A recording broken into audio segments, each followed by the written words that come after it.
Greeting everyone from the country club.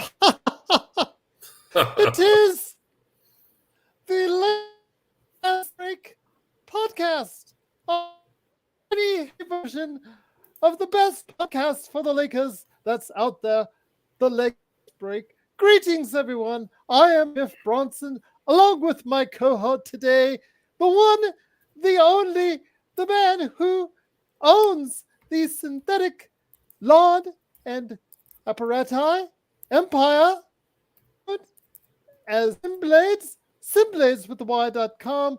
It, of course, Mr. Ox 1947 at LakersBall.com as well. Chip Chandler. Chip, how are you today, my friend?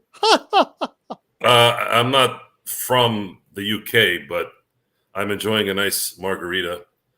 And I just finished playing pickleball with Margaret and Tammy, and it was a great evening.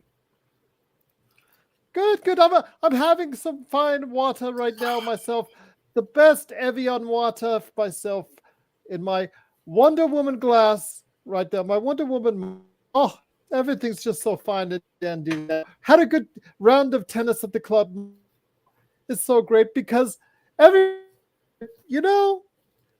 want to make sure that the Lakers Fast Break is just like all those shiny, happy podcasts that are out there. Super positive, super realistic, super, truthful about the Los Angeles Lakers. Guys at the Lakers Fast Break. We would go ahead and be like all those other Lakers podcasts that out there that are just want to go ahead and tell you how it is like we do. Biff Isn't that right? Bronson. Right. This is Biff Bronson. Great to have you here, everyone. Lakers, they're doing swimmingly this off-season, Chip. Your thoughts first off on Rob Pelinka's handling of the off-season so far, because I think it's been quite outstanding. A lot of activity from Rob Pelinka. It's just been very cheerful.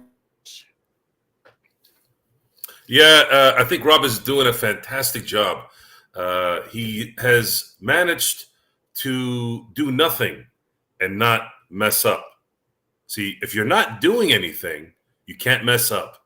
And Rob is really good at doing that, especially this offseason. So Rob Pelinka, with my watermelon on the rocks margarita, we salute you for doing absolutely nothing and not messing up. Thank you.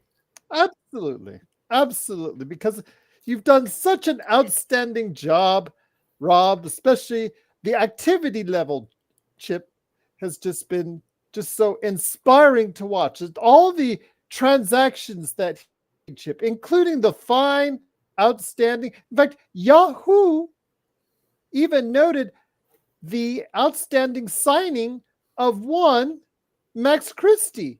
Your thoughts, my friend, on the outstanding signing, the re-signing, back Max Christie, who will be a important piece he was previously before. Yes, we have to just be patient.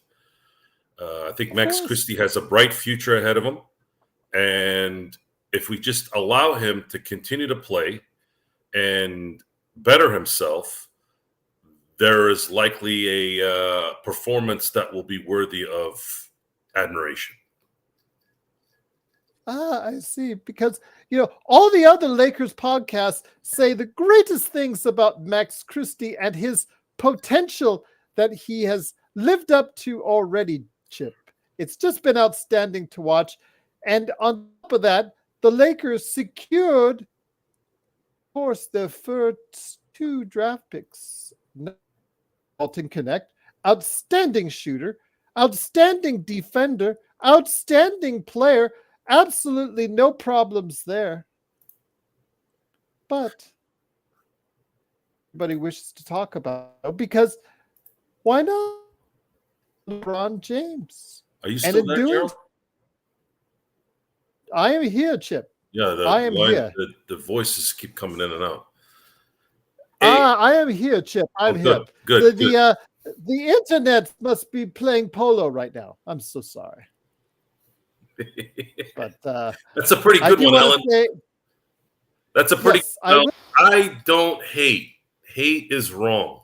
I believe, and tonight I believe that at the end of the season, Dalton Connect will be a Rookie of the Year candidate and be an integral part of the Lakers lineup and rotation. Good job, Dalton. Keep up the good work.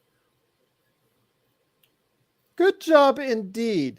And in doing, of course, there's also the much talked about draft choice on everybody's list right now. That's one LeBron James, aka Bronny James Jr. An outstanding number 55. He has done extremely well this summer league. I am your thoughts on Bronny James Jr. Bronny James, didn't we just answer that question? I thought it was Dalton Connect that you were talking about. Dalton Connect. What? Dalton Connect. I thought you were talking Dalton Connect. Why does your audio keep coming in and out? It's my fantastic internet playing games with me. Oh, your internet. Oh, okay. So, yes. Well, not to overspeak about Bronny James Jr. or is it LeBron James Jr.?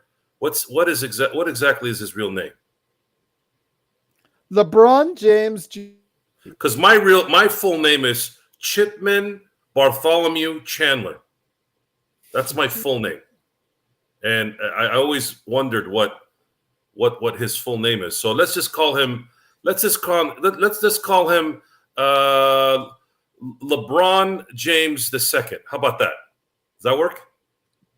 Sounds good to me, my friend. LeBron James II has performed in, I believe, 4 of the 5 games in summer league. That is correct. And he is he's played with a lot of 3 effort. of the 4. I'm sorry, 3 of the 4. He's played with a lot of the effort, about maybe 1 quarter for every 4. So that's pretty encouraging. Maybe he can lead it up to maybe 2 quarters a game, and then eventually get to 3, and then maybe 4 when training camp starts. And if we can, if he can continue to improve his ability to understand the offense and the defenses, and maybe make a couple shots, I think we've got a player on our hands. Absolutely, Chip. I think so. I think everybody just needs to be a little bit more patient, because I do see great things from Bronny. He looks like he's NBA ready already, Chip. How about that? Looks like he's NBA ready. According to JJ, he earned his spot. Absolutely. He earned his spot because he got a 3-year guaranteed contract. How often do you see a 55th pick in the draft get a 3-year guaranteed contract? The numbers don't lie, Gerald. You have to believe what you see, and we believe it. That's true. We believe that Bronny will be a superstar right around the corner.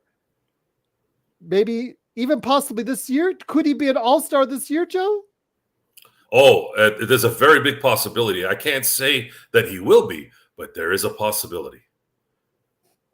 Oh, I'm definitely looking forward to it, because, again, all those other Lakers podcasts, they just love to throw the positivity when it comes to Bronny James and the possibilities that he has, and the fact that he has done so well in summer league has just made everyone just in awe. Well, let's not jump the gun here. You don't want to make him overconfident. Let's just say he's doing his job. He's learning as he goes, and he will improve. So that's a good thing. And by the way, my drink is a watermelon on ice margarita. Okay. Absolutely. Watermelon on ice margarita. Oh, that sounds divine. Oh, it's beautiful. It's great. It's delicious. Oh, absolutely. Because again, everyone out there, we are the Lakers Fast Break, and you have said we are the forces of evil and negativity on many occasions. So we thought we'd bring you a shiny, happy Lakers Fast Break podcast, just like all those other Lakers podcasts that are out there that continually feed you the line of reality that they see. Do the same for today. And I'm going to ask you this, Joe, trying to give us my internet. Actually, I think it's playing itself. Yeah, I don't know what's going on with the internet, yeah. but you might need to call the number and let them know that Yes. this is unacceptable and that they need to get on it. Unacceptable, absolutely. Oh, man. But I can't tell you, Biff. I mean, I can't tell you, Chip. Biff. I can't tell you, Chip. No, I'm Biff. I can tell that this really, really going to be a fine season for the Lakers. I feel that they are on the verge of winning their 18th World Championship, my friend. Well, you have a lot of confidence in the team. I would say let's take one game at a time and let them have some consistency before we maybe anoint them a champion. And I have full confidence that they will take it one game at a time. And we should as well. Absolutely. So definitely looking forward to it, Chip, what the season may allow, because I just am so confident in the Lakers this year. And also in what Rob Pelinka will be doing this season. Yes, absolutely. Absolutely. So, yes, definitely looking forward to seeing what's going to go on with the Lakers.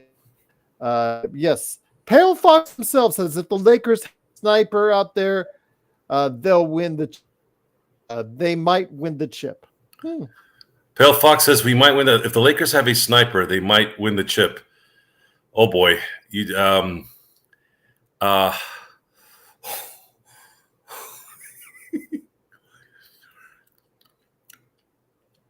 Got to be positive, sir.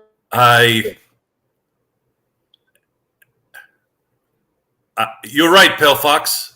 Good analyzation. We must remain positive.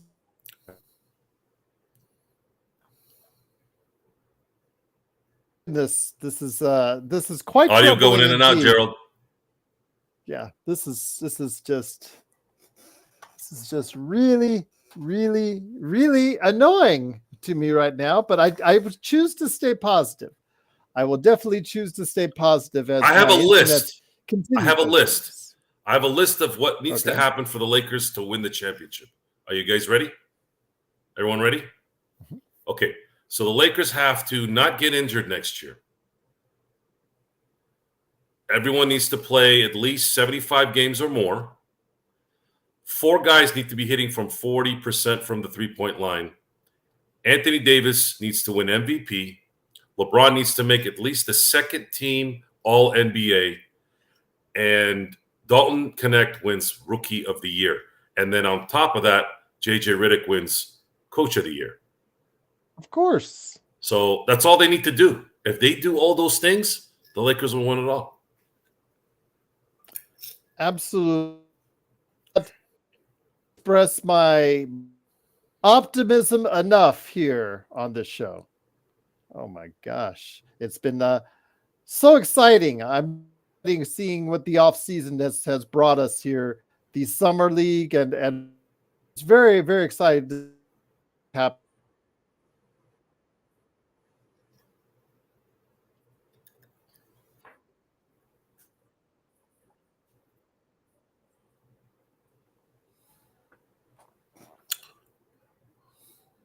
What do you have?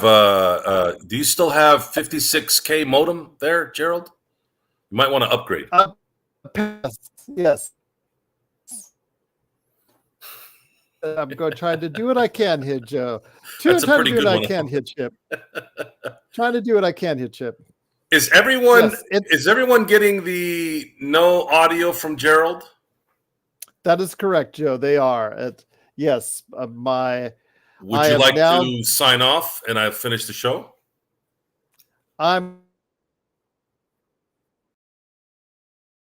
Yeah. Go ahead and cut out and I'll take care of it. Chip Chandler to the rescue. All right, folks. For those of you who are confused at what the hell is going on right now, we decided that we were going to have a show where we were going to stay positive. So if you guys were here, most of you were, on 2 days ago, we told you that we were going to have a certain positiveness today to kind of balance out the negative vibes from the last few weeks. So I wasn't going to come in here with a British accent. I don't think that was really the focus. Focus was I was going to look like a yuppie who's positive and who's lived the life of a king and who sips margaritas and plays pickleball. And that's pretty much what I have, or what I've been. And in doing that, we're going to think of positive things, unless someone asks a question that really needs to be answered. So I'm going to let you guys decide on how that goes. This is not obviously a look that I go with on a daily basis. As a matter of fact, I don't wear glasses. I don't wear cardigan sweaters, and I don't comb my hair on the side. So this is quite different, but nice and refreshing, something of a different look, if you will. But the Lakers right now are in an interesting position. Tomorrow, the Lakers play, I believe, the Celtics in the next Summer League game. So we're going to be discussing some more details. At 7:30. Yeah. You're good?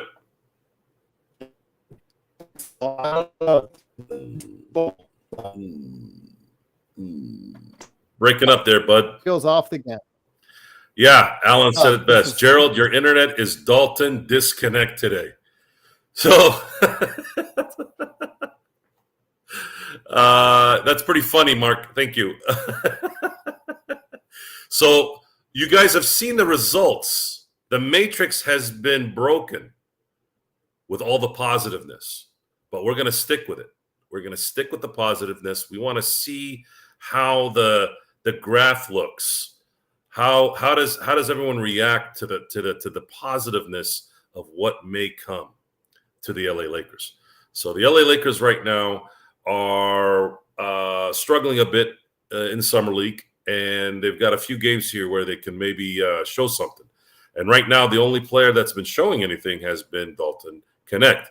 So I'm been paying attention to Dalton pretty much since Summer League started, because I believe that he is a top 5 player in this draft. Therefore, that's going to be a huge asset for the Lakers, someone that they didn't have to go find, didn't have to overpay to get, who might be a good rotational player.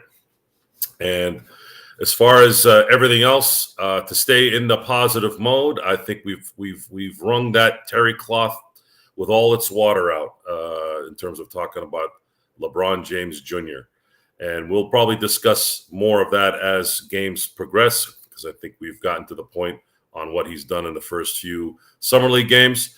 Right now, I'm wondering, what are the Lakers really going to do to thin out this roster? When are they going to thin out this roster? Because I think the Lakers are going to need to get something going here, get someone for the 5.5 mid-level exception, and try to figure out if that player can be someone that could be in the rotation. So let's see. Reading Chris's with 2 S's. Staying positive, here's my trade suggestion. D'Lo for Wendell Carter, and from the money left, sign Gary Trent Jr., then Rui, Gabe, and Reddish for Jeremy Grant. Chris, for some weird reason, Portland and Chicago want to not attach a first-round pick to these contracts. Until these teams get out of whatever setup they have there. Again, we're going to be positive today, folks. So if you guys are really, really like getting weirded out, not going to be any negativity tonight. If Chicago and Portland want to rid themselves of those 2 large contracts, I don't see how they're not going to have to unload first-round picks. Matter of fact, I think Chicago needs to unload 2. I think Portland could get away with 1, especially if they really need the player, whoever that team is, really need a Jeremy Grant. But the problem with Zach LaVine is, there is a huge wild card there is, will he stay healthy? And that is a big risk if you're going to trade for that contract only for him not to play. And the Lakers situation right now screams that they're not likely going to risk any trades or any of their team for Jeremy Grant and Zach LaVine. And that is just what it's come to, folks. The Lakers are going to have to continue to make transactions where they can, and they are not going to relinquish any first-round picks because there isn't likely a player out there that warrants it. I believe the Lakers are only going to trade those first-round picks if it's an impact player that they know can instantly turn the team around. Now, the only problem with that is whomever that player is, and I'm just going to use this just one example because there is some, discussion of him being moved. Let's say a Trae Young.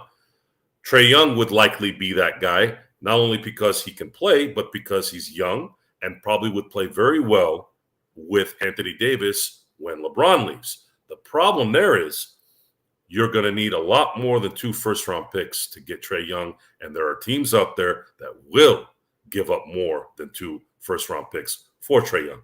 So the Lakers are in a quandary.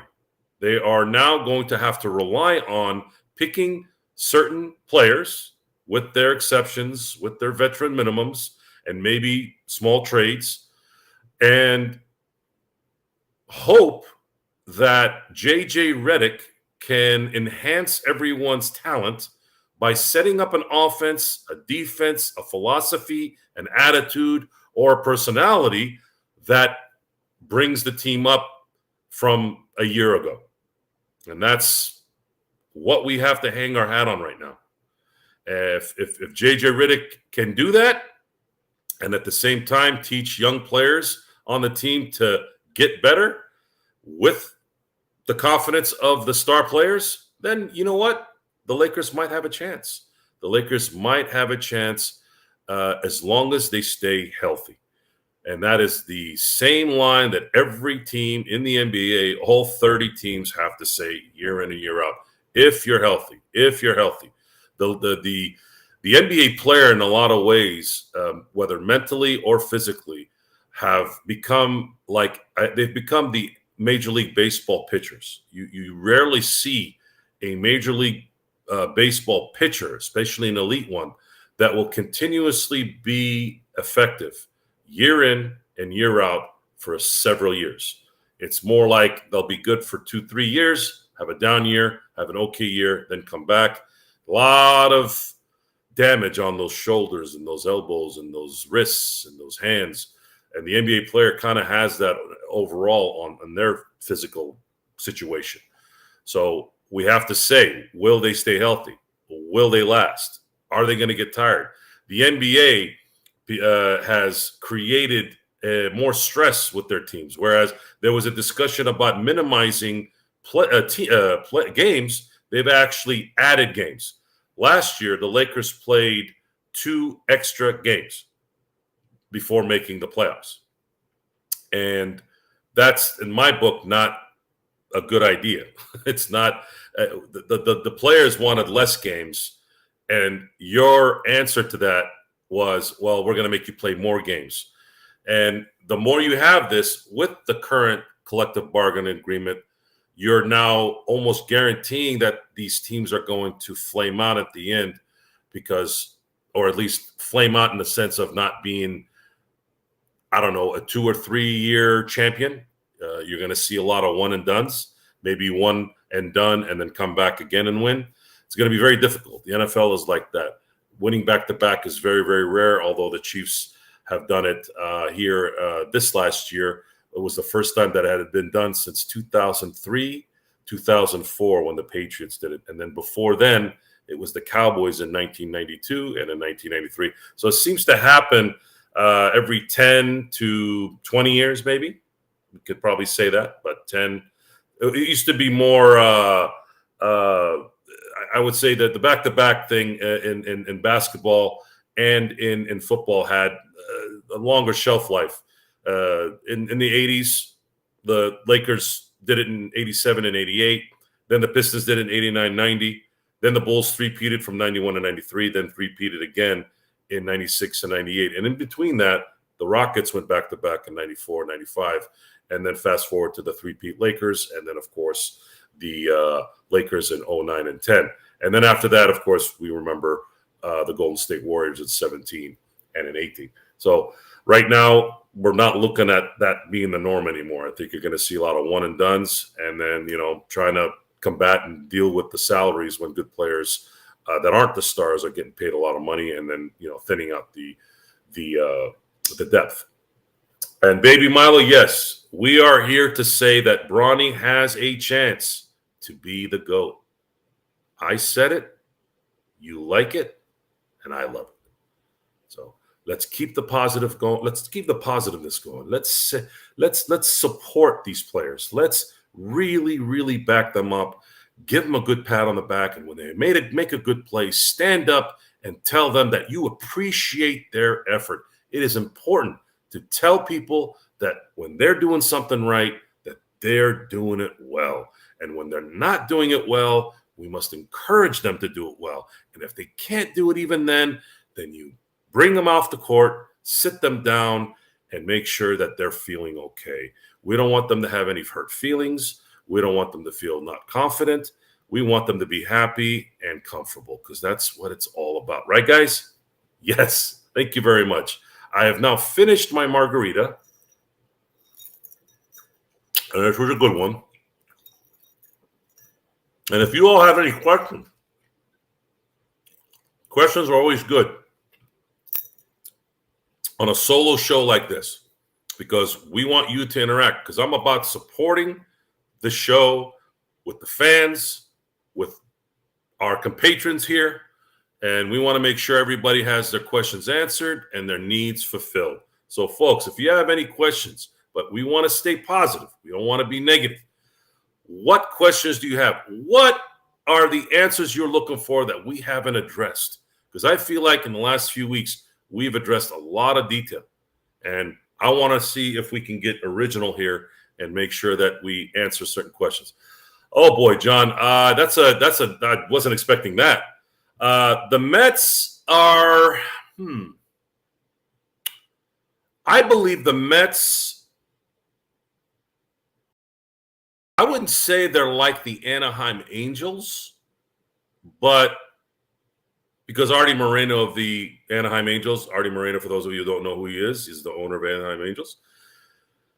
I believe the Mets are kind of stuck in purgatory in that they want to win. They need to win, but they're not. They're kind of maybe stuck like the Lakers in a way, kind of in that middle ground area where they don't really know who they are. They don't know what to get. When they have gotten players, they haven't really performed, but they need to figure out maybe their leadership a little bit. I don't know if it's coming from Steve Cohen or their manager or certain players, but it's been a struggle. And I hope that the Mets can figure it out here soon, because when the Mets play well and the Yankees play well, we all benefit. New York, #1 market in the country. I like to see the Mets doing well. Joe, you notice anyone standing out besides Dalton and Summer League for the Lake Show? Not right now, Pale Fox. I think Dalton has absolutely, in my book, and I felt like this really even after the second Summer League game. First one, you could see he needed to get himself kind of acclimated. But after the first Summer League game, I have seen you can see the talent. You can absolutely see the talent. It's hard to really judge, though. It's really hard to judge 100% with Summer League talent. He's going to hit a wall right into training camp because that talent is obviously a little different. But there is something there. There is something there. And I believe he's worthy of the 17th pick. And I believe he might be worthy of an even higher pick when he's done, at least in the first year. How he conducts himself and how he effectively helps the team. See, we can't say that he might not have a shot at being a consistent role player. the Lakers have done very well the last few years in even getting guys that were not drafted to be integral parts of the rotation and on championship teams as well as playoff teams. So I don't see how, and to me, Dalton Connect has more talent than, let's say, Alex Caruso and a Austin Reeves. He has more talent. Whether he's going to be able to do it on the defensive end right now, probably not. But I see him as a major threat on offense, something that the Lakers really would need, because now you're not shouldering, or I should say LeBron isn't shouldering the offensive load as well as Anthony Davis. The Lakers need a offensive player that could score when those players are not available or not being aggressive. And the reason why they wouldn't be aggressive is because we can't expect anyone throughout an 82-game season to be aggressive at this age and in this much miles. Even AD, he might be young. He's got a lot of miles on his legs. Plus, they're going to be coming off an Olympic run. There needs to be someone on this team, or someone's, that can, during the 82-game season, that can pick up the scoring. As far as the defense, I know that's a problem, because if you're scoring 2 points and you're allowing 3, that's where that pendulum kind of drops.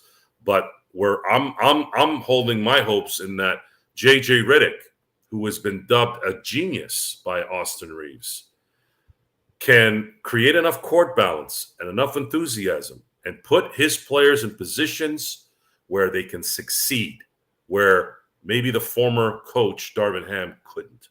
Maybe his communication will be better. Maybe his motivation will be better. Maybe his knowledge of basketball will be better and be able to express it. Because being a coach in any league or any sport, can you get your players to play at their talent, at their highest talent? That's ultimately what makes a very good coach. And that is what JJ Redick will be judged on. He will be judged on by, can you enhance this roster? Because it's very likely that this roster will be what opens the season, plus whomever they end up bringing in with their exceptions and their veteran minimums, should they shift the roster below the roster. Thanks, Mr. Z. Appreciate it. I don't necessarily. This is not really my look. This is to show people that we are here to be happy and happy. Just to say happy. Gerald would be here, but his communication and technology didn't work. So here I am by myself. It's almost kind of turned into the nightcap. So you can almost say it's Lakers weekend show, but you can say it's a nightcap. And I've had my little margarita on ice daiquiri / margarita, and it was really good. So the other guy could handle how positive Joe is being, so he left. Who was the other guy, Sports Baby?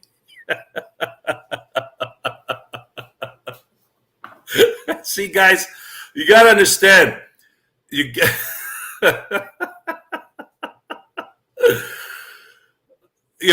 It's interesting you said that, because when we were not so positive on the last show, we had an uptake on subscribers. And I had a good friend of mine who's probably listening to the show right now say, it's starting to get a little repetitive. All you guys do is talk about the negatives of Bronny James and the negatives of what the season might be. But then I start looking at the numbers and we're like, well, it looks like that's what people want to hear. But everyone's different. There's too many people watching to appease everyone for every show at every time. Heck, we had a veteran on our show. He didn't leave. I think he threatened to leave, but he stayed, which was 805 Hiking. He was so fed up with the negativity. He's like, look, man, I'm done with this. And then, of course, he ended up coming back. But, again, we want to appease everyone. Tonight, we want to appease those who want to hear good things, who want to hear positive things, and make it nice and clean, which this is. This is a nice, got a little comb over here, got nice little glasses, got my little cardigan sweater, and here we are. And it was so positive that Gerald's system blew up. So I don't know if this is a good thing, folks. I don't know if we can continue this, but we're going to at least continue tonight because my system's doing pretty well. You look like you're going to back to college. Yes, you guys can see my letters here. This is Greek for Theta Chi. That's the genesis of the O and the X, for those of you who haven't heard it. It's technically not an O, but I can't put a theta on my little clicker. So OX, people assume it means ox. It's actually not. It's supposed to mean my fraternity letters from when I was in college. What will it take, Joe, to be? I thought this was Chip. What's all the Joe talk? Baby. Hey, baby's right, guys. Guys, today I'm Chip. I'm Chip Chandler. See, you guys even messed me up. Jay, I don't know, Jay. You're going to have to figure that one out. I'm going to stay positive because it feels good. It feels really good. And if it doesn't feel good to you, then you got to have something that jumps out that makes me go, wait a minute. I'm done. So I'm going to let you guys figure that out. I'll let you guys figure that out. And my name is Chip today, guys, not Joe. Always tell the truth. Things can be positive and negative at the same time. Good, sweet daddy. That's a very good. That's very good. I like that. That's a good one. He is the biggest knob in the world. Who's the biggest knob, Mark? Kool-Aid. I don't drink Kool-Aid.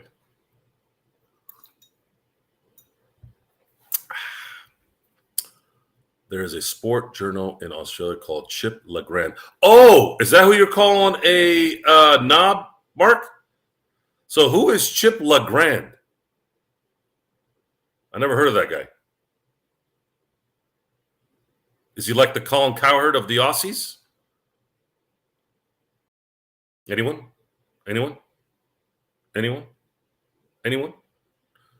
Anyways, so we had a day off today, and I say we as in the Lakers fan base and Lakers team in general. Not you, my boy. No, I'm Mark. I knew you weren't talking about me. I was just curious on who you guys were talking about. But the Lakers are coming up here tomorrow on their next summer league game, and there's going to need to be. I'd like to think that they're going to start coaching. I mean, are they coaching these guys? Are they coaching the players at all? Because I'm not noticing any urgency in some of these. There's some plays that I've watched, especially coming from LeBron James Jr., where he doesn't seem to have his motor running all the way. You know, when the ball is, let's say the ball is stolen and going on a fast break, I don't see him jetting to the basket and getting an easy layup. I think that's something he needs to probably work on and get better at. And you know, a lot of times when you're missing shots like he's missed shots, the easiest way to get out of that slump is to get to the basket and get an easy basket, to see the ball go into the basket. That is a real thing. And I think that the coaching staff, and if LeBron James is coaching him virtually or on the phone, might want to start telling him that. I think that would be very important, and it would help him greatly. Could you give Bronny a job at Sin Blades? Oh boy, I think Pale Fox might have busted the positiveness.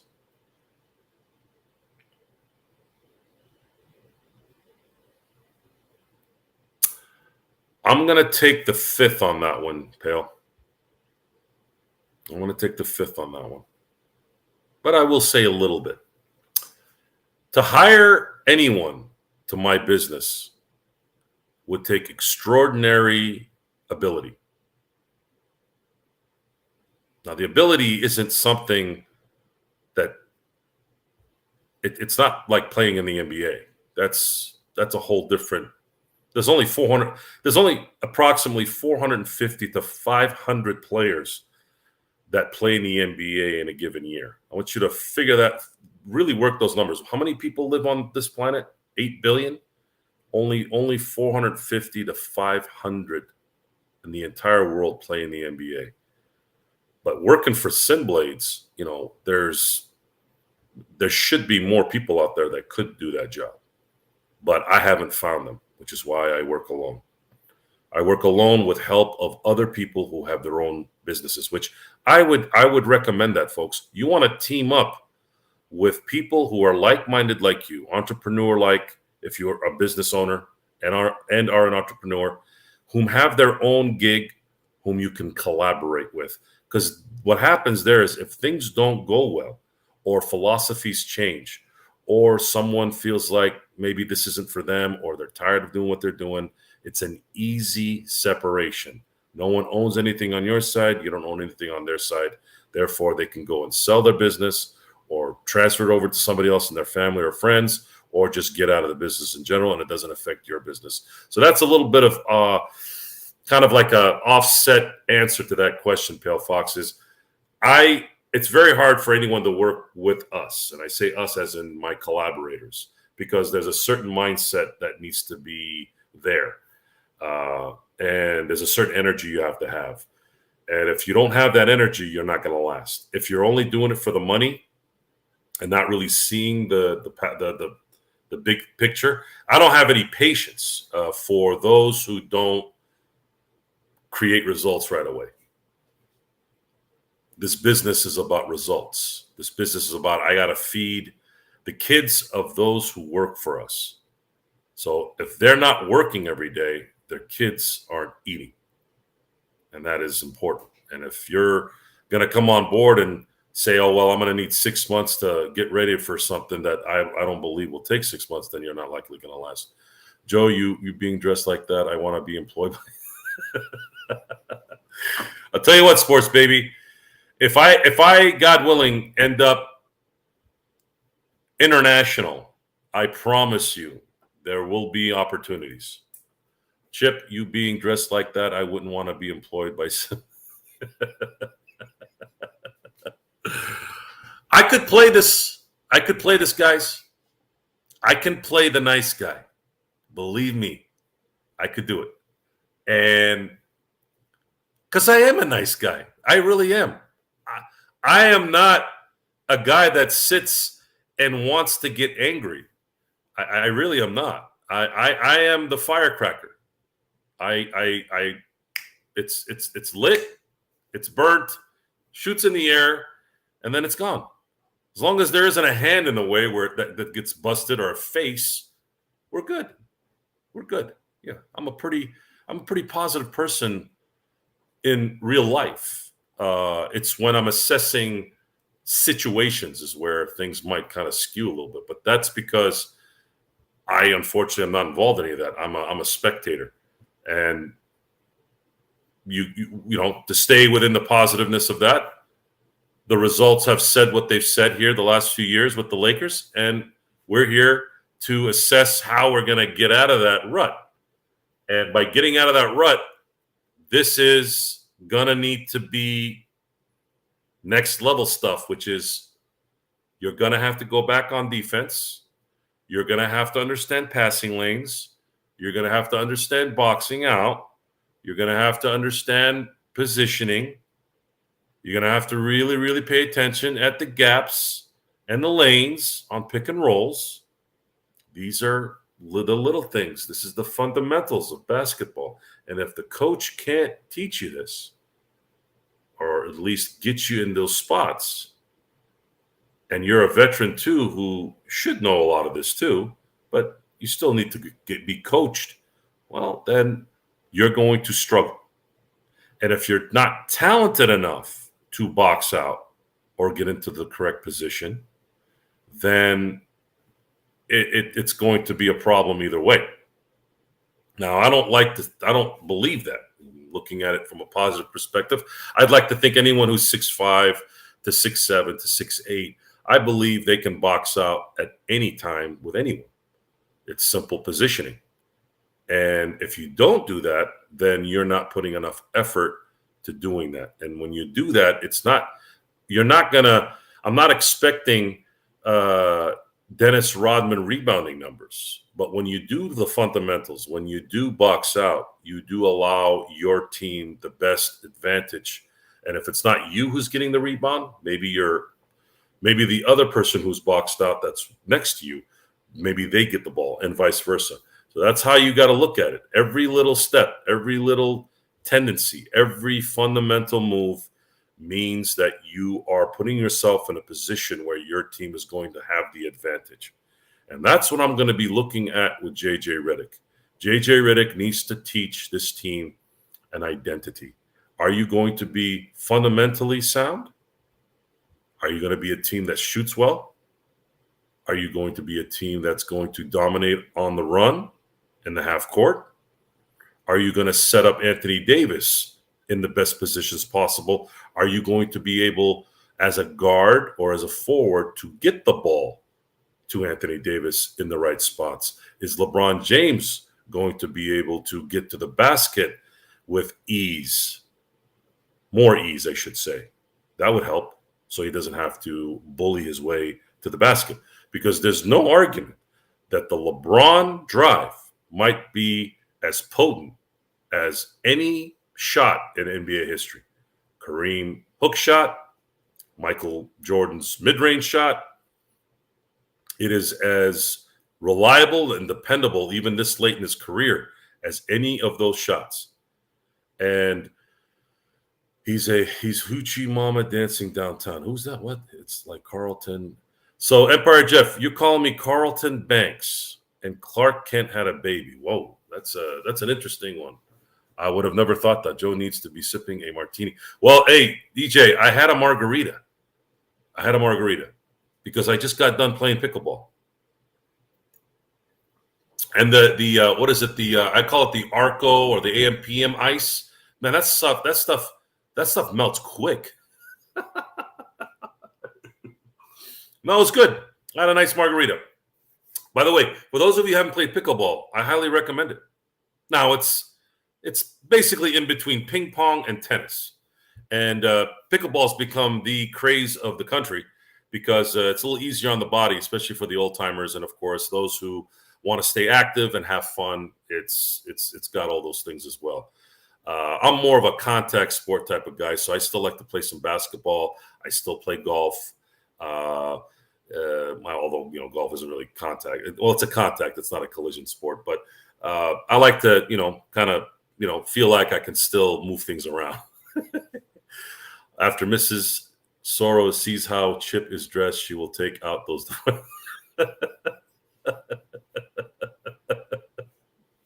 That's pretty good, guys. You throw a curveball. You see the curve here. You throw a curveball and you guys become Bill Burr. And this is the point of this. This was the point. The point is we wanted to get you out saying funny stuff. Empire Jeff is running his own comedy skit now. Look at that. Got home, opened up the laptop, saw this. Oh man, it's not TV, it's HBO. I mean, come on. You think EJ was going to write something that good if this didn't present itself? EJ would have came on here, been his normal self, nice and respectful and trying to be positive and all that. Now he's turned into, the David Chappelle of LA. And this is what it's about. Joe is Kareem, the best player from the 70s. Yes, Darren, that's an excellent. I love questions like that. So we had I don't, even though I've been in this discussion 100 times, I actually do not like the best of all time discussion, greatest of all time. I feel very comfortable talking about era, best player era of their era. So let's look at that. The NBA, which was the BAA at the time, and then the Lakers were in the NBL. They don't recognize the NBL. BAA turned into the NBA when the certain teams moved from the NBL to the BAA that eventually turned into the NBA. So since, let's see here, it was 1947 was the first year of the NBA. So we don't really have the 40s as a full decade. So we're not going to use the 40s as a full decade. Let's look at the 50s. The 50s, the best player of that era was George Mikan.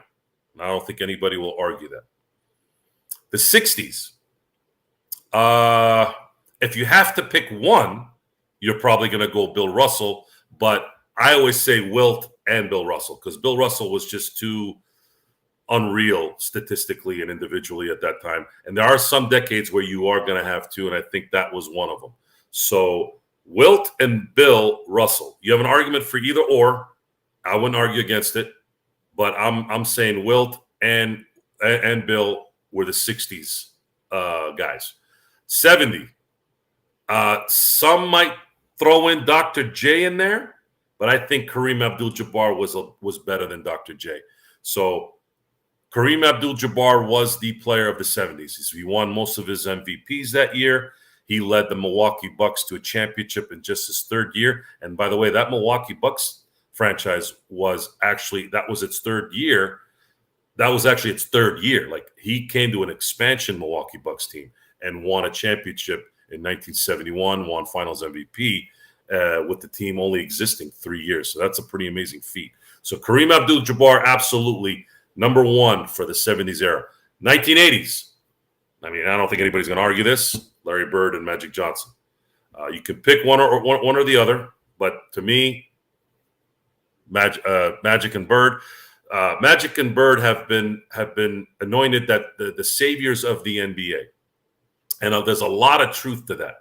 There is a lot of truth to that. They brought an enthusiasm from the 1979 National Championship title game, and then of course the fact that Magic went to LA, and you had Larry Bird, and you had this thing where you had the garbage pit, the lunch pail guy in Boston. And you had the Flash of LA, and of course, it's sad to say this, but the race thing did play a factor in that. The white kid from Boston, the black kid from LA, created this kind of drama that people wanted to watch, and of course, they fulfilled that drama with unbelievable finals matches and unbelievable games for a decade. So Magic and Bird, for sure, the 80s. 90s, you all know the 90s. Michael Jordan. 2000. I mean, if you're going to pick the best player of the 2000s, you can't go beyond Kobe Bryant. There's going to be discussions of Shaq, because Shaq kind of was in between both the 90s and the 2000s. And then, of course, Tim Duncan has an argument there, but no one's ever going to argue that Tim Duncan was better than Kobe Bryant.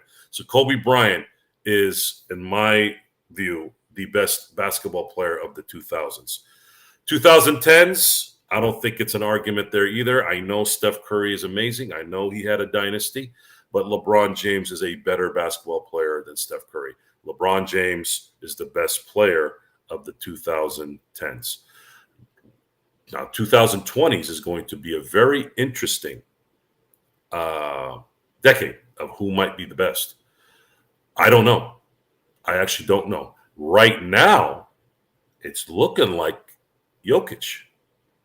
How it ends, we're going to have to wait and see. But right now, Jokic might end up being the best NBA player of his era in 2020, in the 2020s. So, excellent question, Darren. Thank you.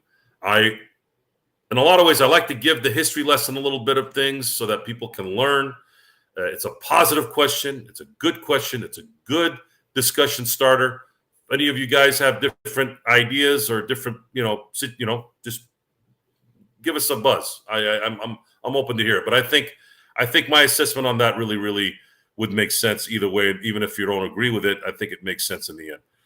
Armando, I think this is the real you, Chip, Joe.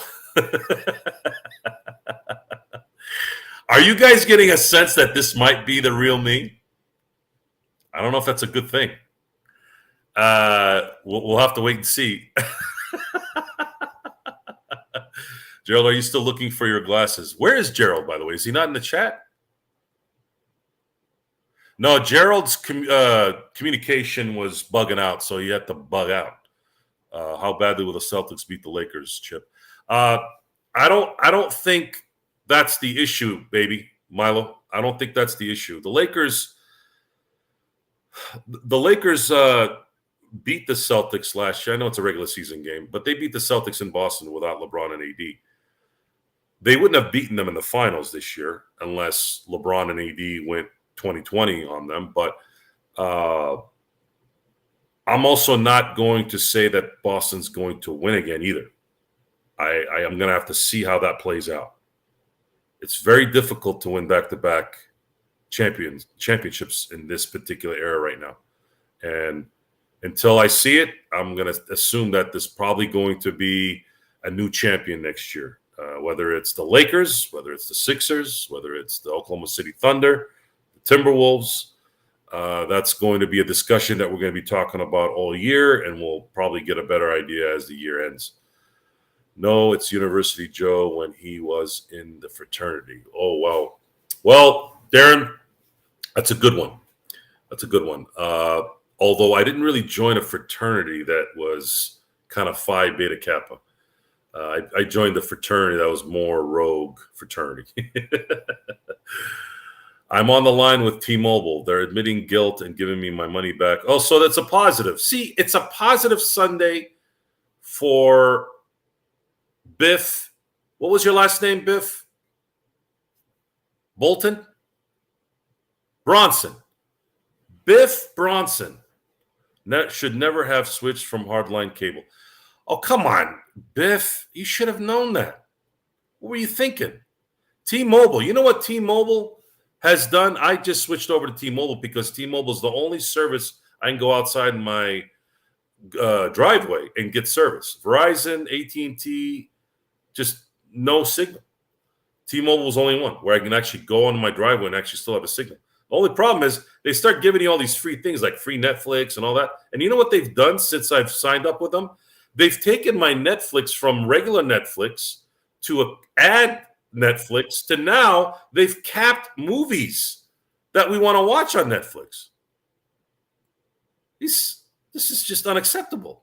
This is not the work of positiveness. This is not very positive. This is very negative. Why would you lure someone in with goodies and then right when you get their business, all of a sudden, oh, well, we're going to take everything away? I don't think that's a good thing. I'm not very happy with that. That is my lone negative response today.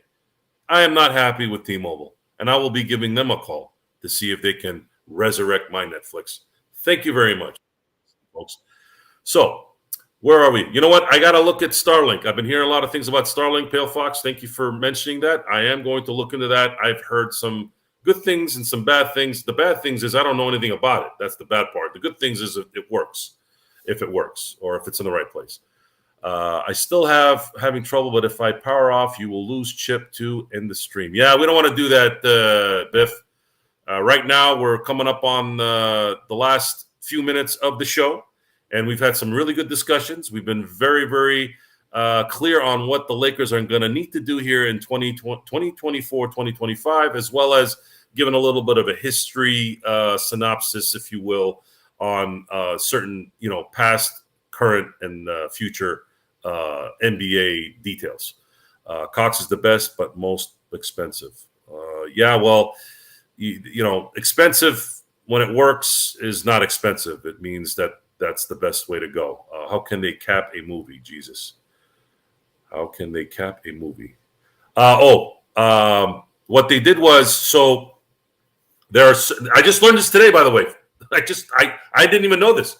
So what they do is they put a lock on a movie saying that it's a copyright issue because of commercials.